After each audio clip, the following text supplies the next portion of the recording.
To Academy Rush Week 7. We're getting late into the season. My name is Pastry Time, and I'm here for DIGA Academy versus EGA Academy. Two teams that picked up a dub yesterday, so looking for a 2-0 weekend for one of these squads. Both looking very good in their opening game this week. EG kind of beating up TLA, who unfortunately have had a very rough season for themselves. And Dig actually smashing TSM Academy of all teams, which is still our first place team, but that margin is starting to get a lot slimmer. Dig looking very coordinated, Froggen's Galio looking very good. So certainly we'll see if they can keep up, Froggen assisting his lanes and jungler while Acadian plays an aggressive jungle pick. That's kind of been the blueprint that seems to work for this iteration of Dignitas. On the EG side, I think much of what they were good at last split has been the same. I think Kumo's just maybe spent a bit of time adjusting to this team. But otherwise, they're kind of on board with a very similar plan, especially focused around the bottom side. And Giyu has been swapping to more supportive champions as well. He's going to take Galio into battle here. He had Karma yesterday. But we'll see how it all plays out. Not too many surprises in this draft. Probably the most interesting one being Matt's Morgana, but not a particularly surprising pick. In fact, I think enchanters in general feel like they're rising in popularity. Karma actually has become a very common ban. It was banned in this game as well. So, kind of curious to see how all that plays out. But 2v2 here, Aster and JJ with the early Ashe they picked, alongside Braum in phase 1. They took it with the Ornn. Getting a little aggressive. And Giyu is going to have to weather some of the pressure here from Froggen. It is Spellbook Galio, which has become far and away the standard. But this matchup doesn't really feel like it is dangerous enough that you need to do something like go Aftershock. It's kind of been a long time since Galio has taken that spell. Much more of a bruisery global mage. Galio is a weird champion as far as identity goes, but power-wise, he's very, very good. As that passive is going to kick in, shake off some of the damage, and Giyu's going to clear as much of this as he can. Gets almost all of those minions, so not looking too bad here as the first cannon wave crashes in. There's only 2 behind Froggen. Froggen, though, is going to get aggressive. Snap Taunt attempted there by Giyu, but the electrocute from Froggen is nice. Froggen certainly has kind of flexed his landing muscles a lot in Academy, I feel like. His numbers have been very good as far as gold and CSD goes. But converting his pressure into a win, I think, has been the thing Dig have struggled with. But that was not true yesterday. We'll see if that's also true today here. As Dig have certainly picked themselves winning matchups in a lot of their lanes. You could argue all of them. Certainly 2 of the 3.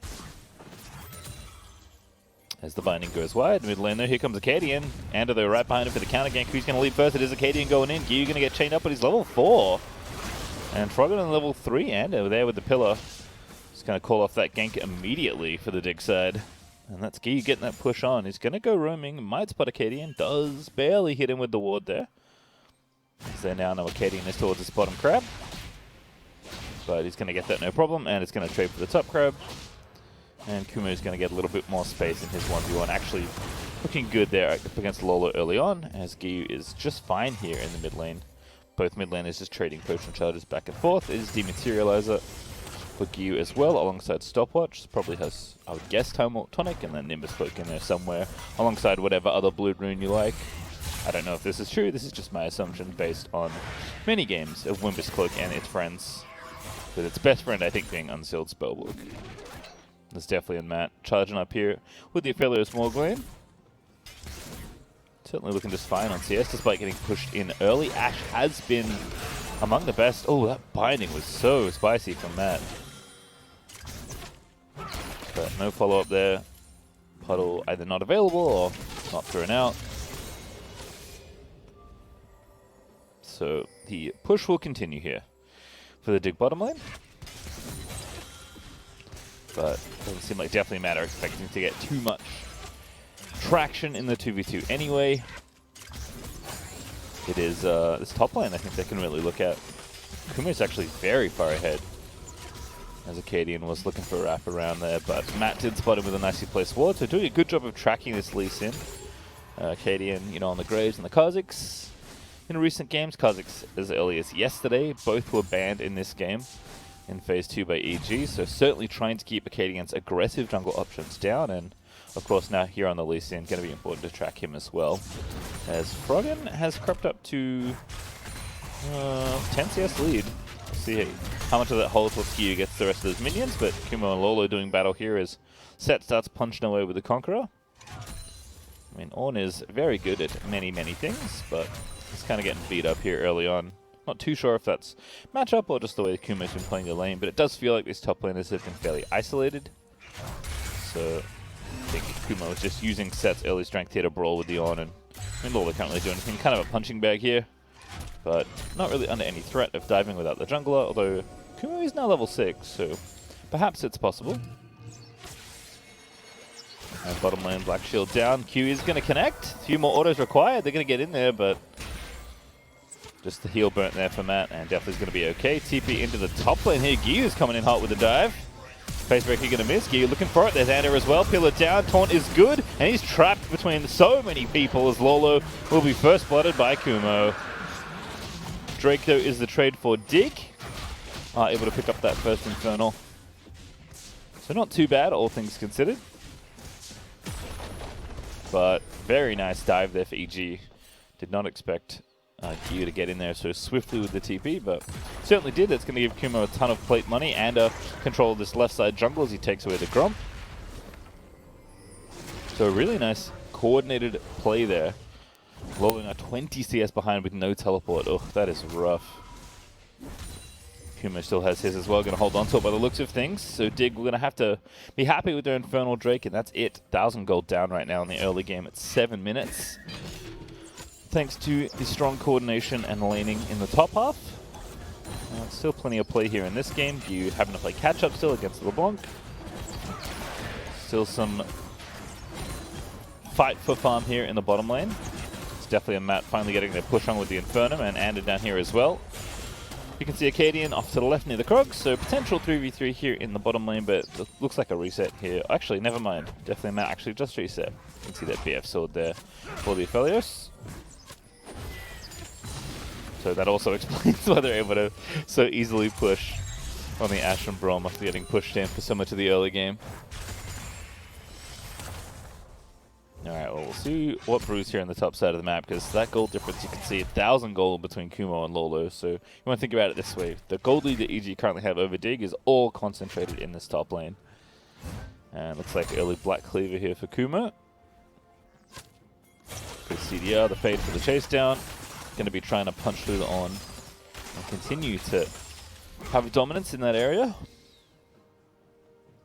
Also looking for the mid laners to start to get a bit more active now. Haven't really got any key items finished. I think Galio is probably looking for a buy soon, as Gyu is indeed going back to base. But Froggen's got that last chapter, able to push out the waves a little bit more efficiently. But in either case, despite these mid laners playing quite differently, ideally they're looking at getting out of this lane and affecting another area of the map. As you can see, the revolver's finished for Gyu, working in towards that proto belt for that first item. So Gyu already had to use the TP top lane, which didn't at the first blood. We'll see if he can get a bit more active as Binding hits JJ right in the legs.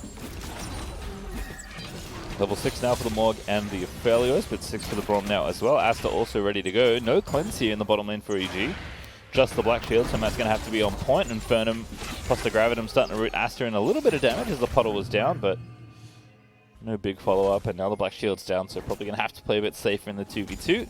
Mid lane though, Anders at it again. Froggen feeling the pressure. Blue buffs for both mid laners here as they're just trying to play pushing wars. That taunt was nice though, as Gyu does clip Froggen, but doesn't find the Justice Punch follow-up. But again, it's all about getting out of this lane, so he's the first to push. He is going to be the first to move over to this Rift Herald. And with Kumo having such a stranglehold on this top half of the map, I don't know if this is something Dig can really contest, but their bottom lane has moved first. Pretty important piece of the puzzle. Gyu going to taunt up Acadian. He's going to get out of there. Ornn looking to get in there with the ulti. Knocks up on a 2. The rest of Dig filing in. Facebreaker there for Kumo. Arrow is going to connect. It does stun on the Trundle. But Kumo's just in there onto Lolo. Gyu is roaming around as well with the ulti. And they're trying to get out of there. Lolo dead. Matt's here now finally for EG. JJ does take out Ander, but JJ is going to die as well on the back end of the play to Gyu as he slaps him down with a passive. Galio going to grab the double. And that's the Rift Herald still available as both junglers are dead. And despite the late roam there for EG, they do get to the fight in time. Such a good job there by the 3 of EG. The whole top side buying enough time there, trading out those kills. I mean, Kumo just feels monstrously strong at this stage of the game, and it's only going to get better now that he's 2-0-1. They are going to secure that Herald as well. It will be Kumo that picks it up, and I imagine he's going to drop that in his own lane in a few moments here to snowball that plate gold in a few minutes. So, feeling good if you're the set right now. JJ in mid lane here looking for Giyu. Justice punches away. JJ doesn't clip him. Ooh, actually does. A little smack there with the Braum Q. Cadian is going to spot Ander here with the Scry's Bloom as well. Undone by the foliage. Here comes JJ. Missed the blast cone over, but definitely needs to roam down. Here's Matt as well, though. This is 3v2 right now. Dig should not be taking this fight. Matt ready with his ulti. No, I take it back, but the binding does hit JJ. And out here as well. He's ready with the ulti. That's the one I meant. And he's going to take down the Braum as EG will keep chasing. Kumo's here as well. He's running at top speed. Can't reach it, though, but the dragon is up. So Dig going to have to give this one up. EG will split the Drake, slow down the Soul Snowball. And continue a very clean-looking game of League. 2-0-2 for Giyu as well. It's nice to see Kumo TP so quickly, even though they didn't get the extra kill, just to secure this Drake. Just to make sure that pick happens, so EG can take the objective together. Yes, Kumo gives up some of his lead by doing that, but have to think the team play is the correct one, as it is going to be Mountain, Rift, and Soul for this game. Kumo, again, still with the Eye of the Herald, has the Black Cleaver finish now as well, so this feels like a nightmare for Lolo. That Bramble Vesta keeping him intact. Oh god, 2 levels down as well. Here's a Cadian. Alright, this will be the difference maker in this top lane if it works. If it doesn't work, it's going to be an absolute tragedy. And Anders roaming up to the top lane as well. Giyu doesn't have ulti. Froggen's out of lane. Kumo's playing this pretty carefully here, which is smart. He knows this wave is pushing. Doesn't want to get caught so far up in the top lane, so he's going to crash it into the tower. Rift Tower dropped. Very nicely played. And Acadian's just too late. Kumo is getting aggressive. Are they going to dive here? That would be a little hasty, IMO. Looking for Acadian though with that ward. And they're looking for it. There's the ulti. Lolo going to get moved in. Has to flash out. Rift Toad is there. Kumo does get knocked up, but going to be out safely. Gets the plate gold and gets out as they do spot Acadian here. Froggen also moving up from mid. Giyu now ready with the ulti though, so they're going to go for the fight. And with a good pillar there. Acadian, I think he got interrupted actually. Galio ulti charging in. His Horn as well though finds a knockup. That's going to be Kumo dead perhaps there. The Haymaker down. Not dead yet though, as Froggen can't finish off the kill. And they did get Acadian on the back end of the play, so I thought EG were abandoning their top laner. But indeed, he had it all calculated. Going to eat some honey fruit, go back to base, and Froggen don't face checkmate. It's not a 1v3 you're interested in right now, as EG continue to cover for this top lane beautifully. Up to 3,500 gold. Bot lanes and Shieldfest, they're vibing down here, just farming out 2v2. And Kumo is just... I'm curious what he's doing next, actually. Double Moon Swords. Could be just about anything. But I'm wondering how aggressive he's going to get with his build. Are we going to see something like a Blade of the Ruined King, you know, to really hammer home the 1v1? We're going to be going more, let's call it regular set items, just to be, you know, a menace in the team fights. Seen a lot of like jungle and support set recently. I feel like solo lane set has not been present in recent weeks, although of course has been all over this split of League of Legends, at least in North America. But Kumo seems to be happy with these farming top laners. Played Volibear yesterday, looking good. Bottom side there, Asta trying to get aggressive. Black Shield is down, and again, EG will just back off and not get too crazy, as Kumo does indeed destroy the first turret as well. Lolo just cannot stop the set from pushing him in. He is at least righted the experience deficit, so the levels are equal. But a deep board there for Kumo. He's going to respect the fact that Acadian could be around. And Froggen is off the map right now, although Giyu likely called the back there. So minute 50 till this next dragon is up. We're going to have a huge amount of pressure here from Kumo in the 1v1. So I imagine Dig will not want to make it a 1v1 for too much longer, as Giyu's going to go over and grab the blue buff. I do spy Froggen moving towards the same side of the map. Probably just means the blue buff, but could also mean Kumo is going to get more attention than he wants. But the blues do get traded. Galio returns to mid lane to push it out. Does have the proto belt now finished as well. Better loot and stuff for Froggen means that they'll be pushing at pretty similar rates here. And of course, can't forget the objective, minute 20 to that dragon now. So EG looking to move into the area and start setting up. Both marksmen have finished their first item as well here, so this fight might be a little closer than it looks. Kumo's TP is cooling down, but I don't think it's going to be in time for this dragon. And while it does have his, can't be near Kumo, of course, when he wants to TP out. It will get cancelled quite easily, but Kumo looks like he's going to start walking down. Now he's actually going to take the base basically right on time, as you do have a pause here in this game. A summoner has disconnected. Looks like Matt potentially wants to go fix something, but that's fine. We'll just chill out, evaluate the game. 50 seconds out from his Mountain Drake. I mean, EG's lead is kind of absurd, honestly. 4,000 gold at a little under 16 minutes. Again, I imagine a lot of that is concentrated on Kumo, but I have to think that at this point, that gold has been shared around with Giyu roaming so effectively. It's a little behind in CS, but I don't think that's a super big deal for this Galio right now. It also has Ghost swapped over as well, which is among the strongest summoner spells you can now take. Ghost has kind of been like, I don't want to say ninja buffed, because like, it's not secret, but it got buffed a lot. Just over and over and over again, across a variety of different patches. And then I think had one of the changes reverted that made it a little bit weaker than it was before. But Crumbs and I were talking about this yesterday, where Galio is a very powerful champion, but I think it took a while for people to figure out that, like, you know, how do I use this champion when I can't flash taunt anymore? Because that was, apart from the ulti, kind of the big draw to the pick. And turns out there's lots of mobility now in the game. You know, with Spellbook you can swap to things like Ghost. Home Guards is a super common one we see, because a lot of these styles of mid laners want to play with Teleport anyway. Heal gives you a little speed boost if you really want to use it, but of course Nimbus Cloak probably being the biggest one. So it turns out there are more than enough ways for Galio to chase people down, and taunt radius is actually pretty big once it charges up towards the top. So it's chill. Good times all around. Hello. Okay.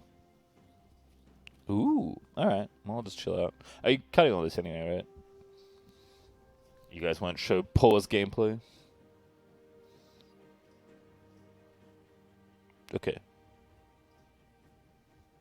A summoner has reconnected.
Mm-hmm.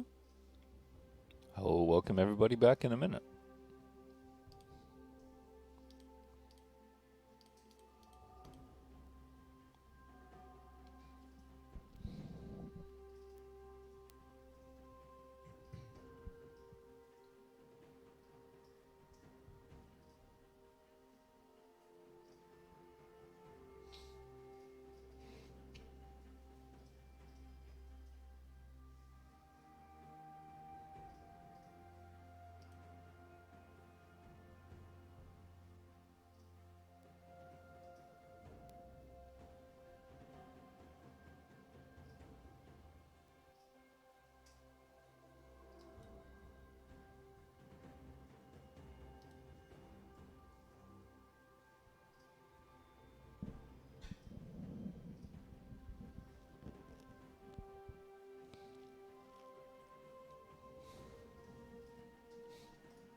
And welcome back, everybody. From our pause, if you're just joining us, EG looking very nice here up against DIGA Academy. Lining up for this next dragon in 40 seconds. And it has kind of been at the top side story here for EGA. Kumo looking good in his 1v1, as you can see from the scores between the minions. Death Dance was the answer to our earlier question about what is he going to build with 2 longswords. I guess that's a pretty good guess in almost any game these days. But EG is still looking great. 15 seconds now to that dragon is up. They're going to look to knock down this bottom outer as well. This is an awkward time for reset here for Dig. In fact, it might just be a trade, because I don't think they can contest for this dragon. And it is only the second one overall. Sorry, second one for EG, third overall. So this is just going to be a trade for Dig instead, but EG going to get quite a lot out of this here, as Dig are trying to split the map here. Down significantly in gold, just wanting things to be as even as they can be given the situation. As bottom outer goes down, Rift Herald goes over. Is potential for Dig to push through here with this Herald and take 2 towers in one lane, so we'll see how aggressive they want to be. Asta's already finished off the top outer. So it looks like Acadian's already backed away, so quickly pushing top lane was not the plan, and definitely is going to be able to push through here. These are the guns for taking down objectives. Severum and Crescendum rocking through that tier 2. It's a lot of good gold for Deathly to pick up, so he's going to go back and spend it now. And kind of looking at where the trade landed, I think EG actually ended up ahead in gold still, so I'll still be happy. About 4,000 gold ahead. Steadily climbing that lead up. Acadian looking to invade here onto the Raptors. Anders says, get out of my jungle. Acadian says, alright mate, you got it. And he's out of there. Gonna take this left side crab instead. Definitely been a tough one for Dig here. I feel like all of the Acadian's early movements were tracked really nicely. EG just coordinated well to play around this top side advantage that Kumo built for himself, and it's just been hard for, you know, Asta and JJ to get it going in the 2v2, for Froggen to get out of his lane. I mean, you know, it's one thing to say you need to follow your mid laner, it's another one your mid laner's Galio, and it's just so much faster for him to get somewhere else, especially if he's got mid priority. So it has been rough for Dig trying to run around from all of EG's team play, but there is still room here. Asta and JJ have taken over duties in the mid lane. Froggen's going to be start side laning now, which is a good spot for him, especially if he can find a soft-ish target. Don't think Set qualifies right now, unfortunately, but isolated Galio, perhaps at least not as effective at roaming around, although he does have TP and goes, so I think he was just fine having to catch waves here versus Froggen for a bit. 32, 33, going to be 34 CS behind. Although Gyu is of course going to catch a wave that Froggen is pushing, as Acadian takes down that red buff, and it's just trying to farm things out right now. Possibly looking to finish that Black Cleaver before the next major objective. There is that next dragon up in 3 minutes, but that's a little while away. And Trelly's done for Matt. Been exciting to see this one become more common. Morgana can build Ardent, but not nearly as good as it is on, say, Karma or Lulu. Especially because so much of the power of the Black Shield comes in the timing of the ability, not so much the shielding part. So I like this option. Helps get the squad in. Galio certainly is very happy to have yet another option to be fed into the team. In fact, it's triple melee topside for EG, as this dive is looking spooky. Binding's going to land, but they're not going to commit to it. Definitely just going to poke with the guns he has available, and EG are going to try and work down this mid outer tower. Going to get it too by the looks of things, unless Dig can respond a little bit faster, but don't really have many good wave clear options. Even the Blog isn't all that good at wave clearing if she's not directly challenging the wave. Hard for her to safely clear behind the tower, so EG is going to take their 4th tower of the game. They're going to continue snowballing this gold lead up, and they seem to be pretty happy to play patiently here. You know, we've got that dragon coming up. That'll put them on soul point. Feeling like they've got the Death Dance now on Kumo, probably building up to items 2 on both Galio and Aphelios, so Kumo's going to have all the pressure he wants here. It's a very long lane for Lola to have to fight in. And he's got no help right now. I would be terrified if I was this on, and I'm on. with a Sunfire, a Bramble Vest, and a Ninja Tabi. He is insulated as best he can up against the old set. With Herald here in mid lane, dropped by Acadian. And is going to go ahead and clean that up. No problem at all there, as the Hurricane's now finished. But definitely on the Leanders is finished for Gallios. So this next team fight's going to be a doozy on the EG side.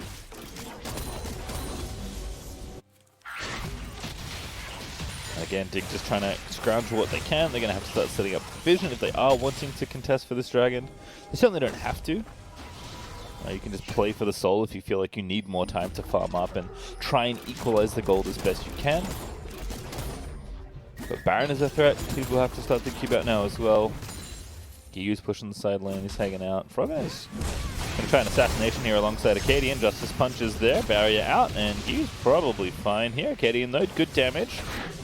Maybe looking for the kick, but doesn't find it. And with EG moving up towards that area, Frogger and Acadian decided it's going to take too long to kill the Galio. So there is no point as Kumo posturing aggressively here in his 1v1. Facebreaker is just going to miss. Faces will stay intact today. I feel like I've seen this play before, but this is not a replay. This is just Froggen continuing to harass this Galio. Still continuing to harass this Galio. Second chain's going to miss though. Giyu's just going to keep running. He's got no friends. Acadian's coming up as well. Flash out of there from Giyu with Nimbus Cloak procs, and Froggen's going to chase! And the flash chain does not connect, and now Giyu's going to Justice Punch out safely. That's going to give the dragon over to EG. Not like Dig were probably going to fight for it anyway, but Giyu does get out safely, has to burn the flash, but does get one as a trade. So very well played there for Giyu, just keeping calm and playing safe. Guarantees EG this dragon. And now, in 5 minutes time, under 28 minutes, EG going to play for this soul. Going to be able to force a team fight there, can maybe force one earlier around the Baron. They've just got so much space to play on right now. Dig only have one tower, although the mid-outer tower is low. And the Hurricanes are in for both marksmen now, so pretty quick for Aster to push these lanes. Matt, they're going to find the binding onto JJ. Gets the Zhonya's down, stopwatch of course, but here's Ander. JJ also in a stasis, but the Shirelli's going to roam in. JJ going to have to get out of there. Kumo though has found the backside. Gallo going to charge in there, and that's complete access to the back line. Another binding. Acadian going to have to flash out of there as JJ looking low, but not out just yet. They want to chase here. The Ornauts is looking nice. Haymaker ready for Kumo if he needs it. Knock up there under definitely, but he gets out with the black shield on, and there's the shutdown though. Does find the Aphelios. Acadian is able to mark the correct target, but EG still moving back in there. Set is dead, but EG is still fighting, and Dig, I think they found the turnaround fight they needed. Matt's going to die. Giyu is likely going to die here as well, and it's gone so wrong for Evil Geniuses as Acadian is able to assassinate the Aphelios, and the team fight just falls flat from there. What a great Ornn ulti as well by Lola to set it up, as that's the ace for Acadian. And that'll be Baron as well. Such a big set of plays there from Dig. I mean, they're still behind in gold, although it's probably going to be even after the Baron gold goes over, but EG just took a fight in mid lane, and it looked like they had the right idea. Galio was directly into the team. They just couldn't protect Deathly long enough, couldn't find the pick they needed, and one of the reasons teams like picking on, because that counter engage was just so nice on the Dig side, is that it's going to be Baron going over. So now we look up at the gold, and EG are suddenly from 4,000 ahead to only 300. Yes, they still have the soul to play for. Still ahead in this game, but have to think that with the Baron, Dig can start knocking down some of the towers and get themselves a gold lead. But one team fight and a Baron has completely undone all of the hard work EG have done in this early game.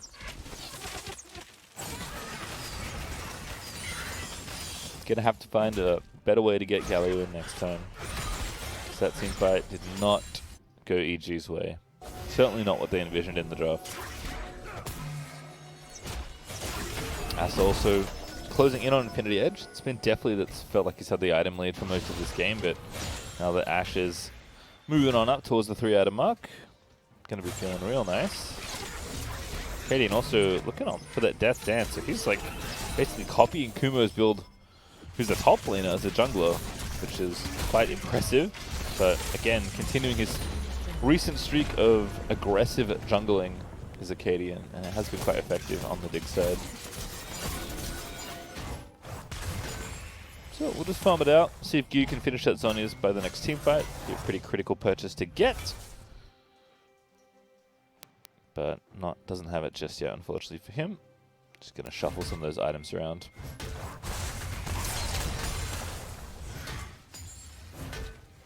Froggen also working on Death Cap, I assume. Has the Void stuff finished though. Going to be a tower here. It's been pretty slow going, setting up for this Baron here for Dig, but I don't think they expected to win off this Baron. They just are happy that the game now feels like it's even. Although they are currently ahead by about 600 gold.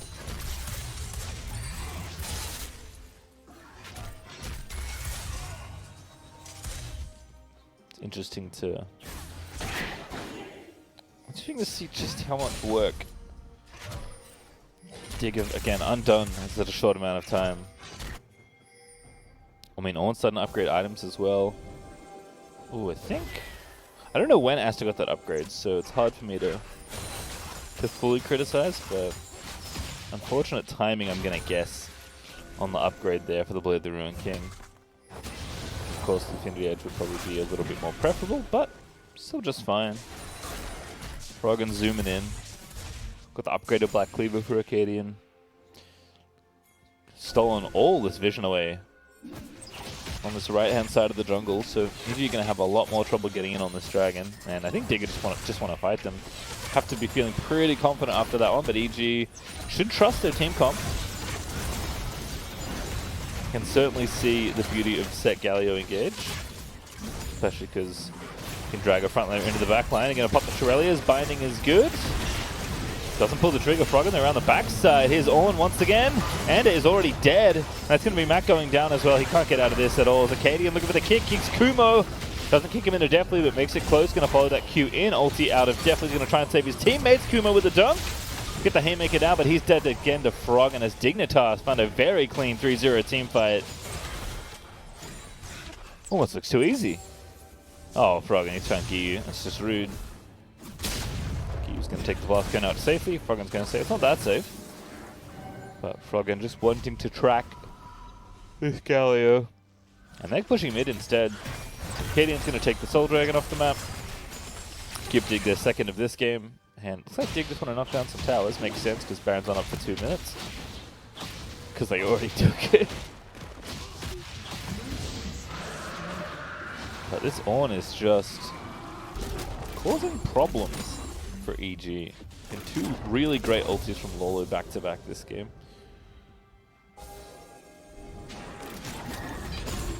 EG just don't have the front line to tank all of this damage. Especially when they can't find the engage they're looking for. So Zhonya's now done for Gu. We'll see if that makes a difference in the next engagement.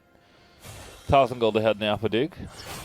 Actually closer to 1,500 as Asta's gonna blitz down this wave. Gives his support the thumbs up.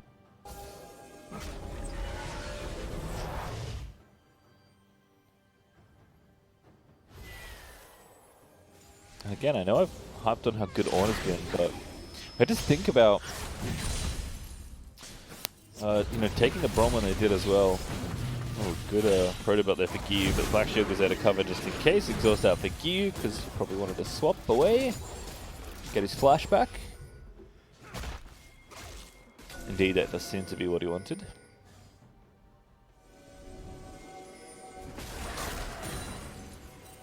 The Baron up in 40 seconds. Soul Dragon's not going to be on the table for a number of minutes, so it's just going to be the setup around the Baron. Froggen probably going to have Death Cap soon as well. Ash is closing on item number 4. Death Dance is probably close to done, if not done now, for Acadian. He's going back shopping.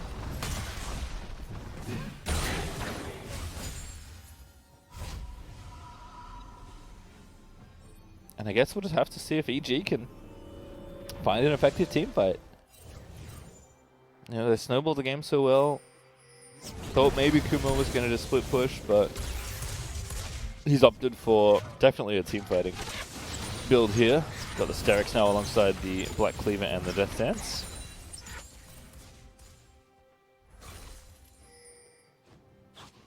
the death cap per Froggen, upgraded to the death crown thanks to On. Cadian did not have enough for the death dance, but I don't think it's going to be all that significant as Lolo buys a cloth armor for the potential upcoming team fight because Baron is up. And Lolo is ready with the ulti. EG going to try and pillar up Asta. Good pillar. Kumo was the one looking for the flank, but he's going to get spotted. Graviton is going to Asta. There's the taunt in as well for Galio. Fight on two fronts here, but Gyu, he's dead. There's no follow-up damage. Asta hasn't taken a lick of damage, it feels like, from the lifesteal. And there's the knock-up on the other side.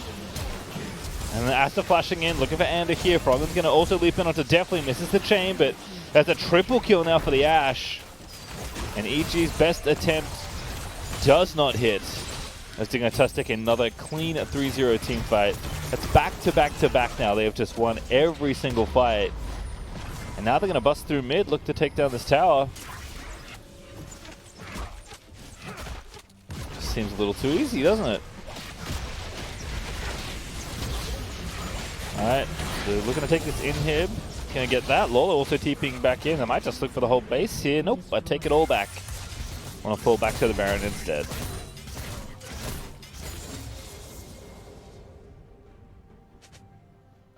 The EG. Now they're the ones 4,000 gold down.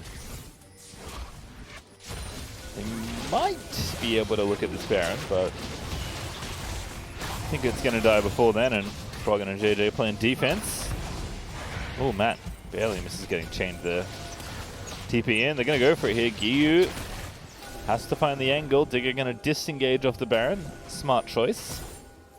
Cadian maybe caught. Ooh, gonna get taunted. Why did he go over the wall? There's no follow-up though, so it's okay. Froggen here to counter poke here as Kumo's pretty tanky. Gyu going to get spotted. Acadian's still the target, but now the rest of Digga coming. Acadian's awfully low though. Matt with the Shureliers. Immunes the Ashe ult there with Black Shield. I mean, EG are actually doing a good job of keeping the enemy jungler away from the objective, but they have super minions in the mid lane, so can't play this dance for too long. Definitely is just going to intercept this wave here. Looks like Seth's going to cut the other half of it. And they're going to look for this dragon perhaps. 30 seconds. Rushing down the soul, certainly an option. Acadian hasn't reset yet, which may be an error. Imagine just farming up a bit of extra gold, but I don't think you can base now. You have to join your team, and he is going to do that. So EG are going to have a whole team to fight against if they do want to get this Drake, but they've secured vision of this area. Digga just going to push mid saying, hey, if you want the Soul Dragon, that's fine, we'll end the game. EG say, that doesn't sound like a very good trade, let's leave. And now they're just cut off in mid lane, this sucks. Alright, EG, can they find this fight here? Because if they can't, Digga is going to win this game straight up. Here's Gyu, Kumo. Lining it up. Look for that Galio ulti. It's going to have to be a good one. Binding does not connect on Froggen as he distorts away. And EG kicked Dig out of their base, but now they've lost control of the dragon area. And again, it's kind of that same sinking feeling. But all your hard work just got undone. As Kumo is going to be looking for this one. EG, I think, no, they have to go for it here. They're not going to get the dragon, though. They're still going to go for it. Kumo's found the flank. There's the ulti. Galio down as well. Can they find the team fight? EG! There's the old ulti. It's good. They need to get the kills now. Definitely looking for the damage, but Asta goes godlike and Dig. They're just too strong. It's too late for EG. As the fight they needed comes way too late. I think it's going to be on the cards for the Penta. No, it doesn't look like it. Definitely going to go down, though. There's the Quadra that Asta was looking for. And Dignitas are going to walk down mid to end the game. 10-0-7 for this Ashe. I mean, a very significant deficit to overcome. 6 Drakes in this game and no Soul Dragon anywhere in sight as Froggen's going to flash the mad emote as he rushes down the Nexus with the rest of the squad. A clean 5-0 ace with Asta getting the Quadra. The Nexus theirs and the 2-0 weekend secured. It's Dignitas.